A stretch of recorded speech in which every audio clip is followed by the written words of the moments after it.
പച്ചക്കറികളൊന്നും ഇല്ലാത്ത ദിവസങ്ങളിൽ നമുക്ക് പ്രത്യേകം ഉണ്ടാക്കാൻ പറ്റുന്ന ഒരു അടിപൊളി റെസിപ്പിയാണ് ഇന്ന് ചെയ്യാൻ പോണത്.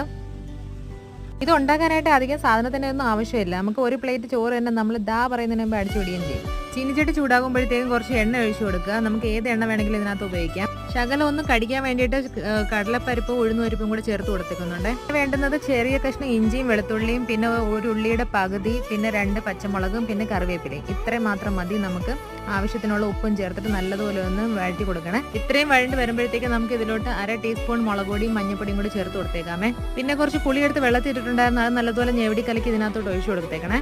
പിന്നെ ഇതിലോട്ട് ചേർത്ത് കൊടുക്കേണ്ടത് നമുക്ക് വേവിച്ച് വെച്ചിരിക്കുന്ന ചോറാണ്. തലേ ദിവസത്തെ ചോറ് വല്ലതും ബാക്കിയുണ്ടെങ്കിൽ അത് നമുക്ക് ചേർത്ത് കൊടുക്കാം, അല്ലെങ്കിൽ അപ്പോഴും വെച്ച ചോറാണെങ്കിൽ നമുക്ക് ഇങ്ങനെ കുക്ക് ചെയ്തെടുക്കാവുന്നതാണ്. ഇതിന്റെ കൂടെ പ്രത്യേകിച്ച് കറികളുടെ ഒന്നും ആവശ്യമില്ല. ഇതിങ്ങനെ തന്നെ കഴിക്കാനായിട്ട് നല്ല ടേസ്റ്റ് ആണ്. പിന്നെ ഒരു അലങ്കാരത്തിന് വേണ്ടി ഞാൻ കുറച്ച് മല്ലിയിലയും കൂടെ ഇട്ട് കൊടുക്കുന്നുണ്ട്. തലേ ദിവസത്തെ ചെറുപയറും മെഴുക്കുവരട്ടി കുറച്ച് ബാക്കി ഉണ്ടായിരുന്നു, അതും കൂടെ ചേർത്ത് ഒരു പിടി അങ്ങ് പിടിച്ചു. വീഡിയോ ഇഷ്ടമായാൽ സബ്സ്ക്രൈബ് ചെയ്തേക്കണേ.